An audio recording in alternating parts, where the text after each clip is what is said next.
오늘 하세나 본문은 신명기 23장 1절에서 14절까지의 말씀입니다.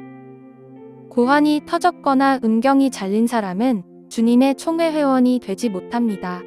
사생아도 주님의 총회 회원이 되지 못하고 그 자손은 10대에 이르기까지 주님의 총회 회원이 되지 못합니다. 암몬 사람과 모압 사람은 주님의 총회 회원이 되지 못합니다. 그 자손은 10대가 아니라 영원히 주님의 총회 회원이 되지 못합니다. 그들은 당신들이 이집트에서 나올 때에 먹을 것과 마실 것을 가지고 와서 당신들을 맞아들이기는커녕 당신들을 저주하려고 브올의 아들 발람에게 뇌물을 주어 메소포타미아 지방의 브돌에서 그를 불러온 사람들입니다. 그러나 주 당신들의 하나님이 당신들을 사랑하시기 때문에 주님께서 발람의 말을 듣지 않으시고 오히려 그 저주를 복으로 바꾸셨습니다. 당신들은 당신들의 평생에 그들이 조금이라도 번영하거나 성공할 틈을 주어서는 안 됩니다. 당신들은 에돔 사람을 미워해서는 안 됩니다.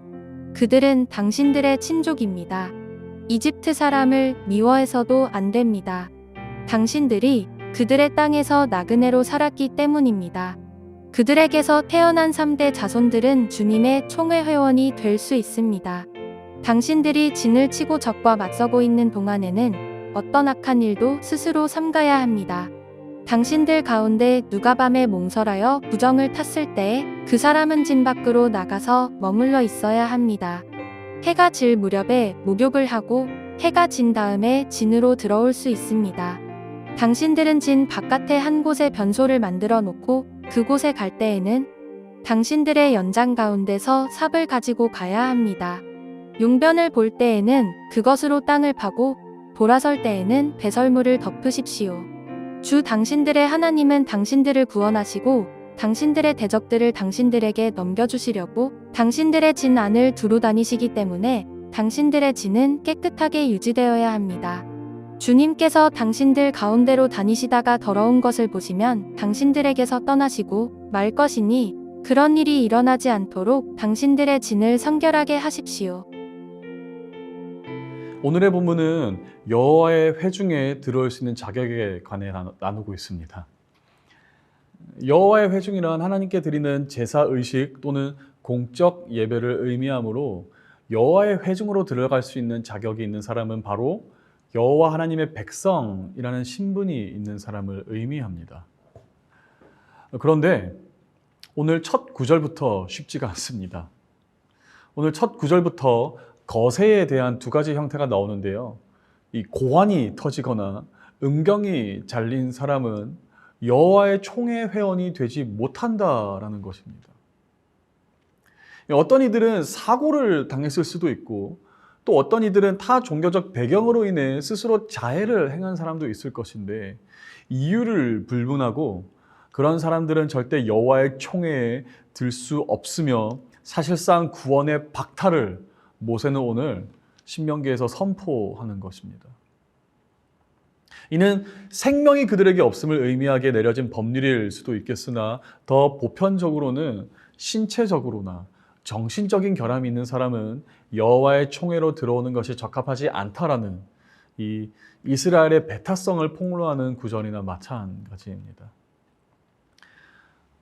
그러나 사랑하는 여러분, 우리가 반드시 성경의 양면성을 고려할 수 있어야 합니다. 하나님께서 신체적인 결함이 있는 사람들이 진실로 미우셨다면, 가증스럽게 여기셨다면 예수님은 걷지 못하는 지체장애인을 고치시지 않으셨을 것이며 앞을 보지 못하는 시각장애인을 절대 고치지 않으셨을 것입니다.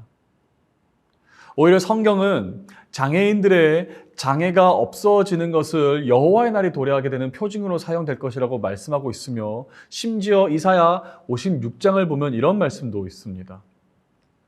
이사야 56장 3절에서 5절까지의 말씀. 이방 사람이라도 주님께로 온 사람은 주님께서 나를 당신의 백성과는 차별하신다 하고 말하지 못하게 하여라.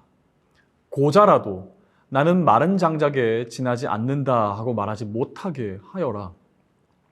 이러한 사람들에게 주님께서 이렇게 말씀하십니다. 비록 고자라 하더라도 나의 안식일을 지키고 나를 기쁘게 하는 일을 하고 나의 언약을 철저히 지키면 그들의 이름이 나의 성전과 나의 성벽 안에서 영원히 기억되도록 하겠다. 아들, 딸을 두어서 이름을 남기는 것보다 더 낫게 하여 주겠다. 그들의 이름이 잊혀지지 않도록 영원한 명성을 그들에게 주겠다.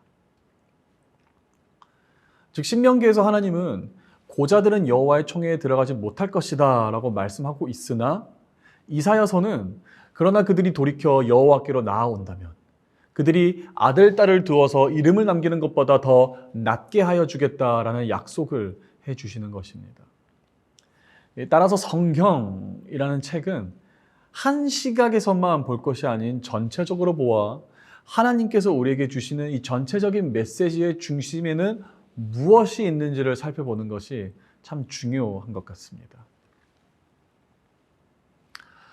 2절을 보시면 사생자라는 단어가 나오는데요. 이 사생자라는 단어의 어근은 마치 달걀이 썩은 또는 불결하게 된 이라는 의미가 있어서 창기가 낳은 아이를 가리키기도 합니다.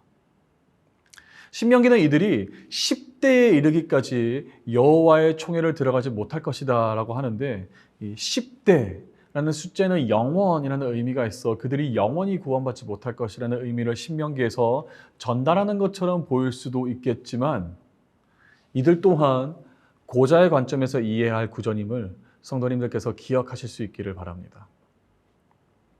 그리고 그 다음을 보면 암몬과 모압의 이야기가 나오는데요.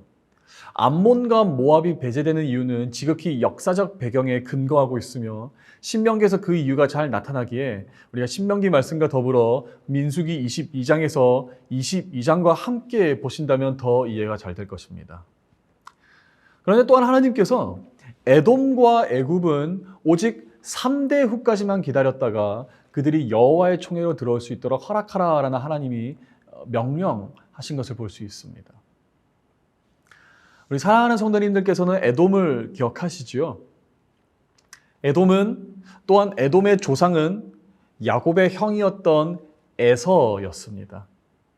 따라서 하나님은 에돔은 너의 형제임을 기억하라라고 하셨던 것이며 애굽 또한 이스라엘과 크고 작은 사건들이 많았다라고는 하지만 하나님은 이스라엘이 그의 땅에서 애굽의 땅에서 객으로 지냈던 것을 아직도 기억하고 계셨기에 절대 그들을 미워해서는 안 됨을 당부하셨던 것입니다.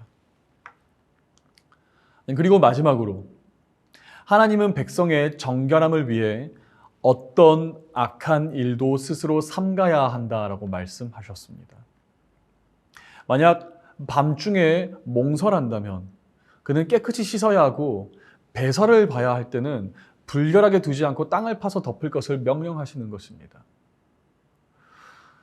이를 통해서 우리가 깨닫게 되는 것이 있다면 그건 하나님은 그저 도덕적 청결함만을 요구하시는 게 아닌 의식주의 모든 영역에서 청결하기를 요구하고 계신다는 사실입니다. 그러나 오늘 말씀을 통해 반드시 잊지 말아야 할 사실이 하나 있다면 이 모든 것에는 이 모든 영역에서의 청결함을 지키기 위한 중요한 조건이 있는데 우리가 만일 하나님을 대표하는 그의 군대로 부름을 받았다면 위의 내용들을 반드시 지켜야 한다는 것입니다. 하나님의 이름을 짊어진 자는 도덕적으로 뿐 아닌 모든 면에서 구분되고 분별될 것을 하나님은 원하십니다. 그것이 바로 하나님을 나타내는 우리의 사역이 되는 것이며 이 땅의 빛과 소금으로 살아가는 모습이기에 그러한 것입니다. 따라서 오늘 우리 모두가 세상으로부터 구분되고 거룩하고 청결하여 세상이 본으로 삼아 열방을 하나님께로 이끄는 하나의 이정표로 오늘 우리가 모두 쓰임받을 수 있기를 주님의 이름으로 축복합니다. 오늘의 하시전은 자녀에게 인정과 칭찬의 말을 해주는 것입니다.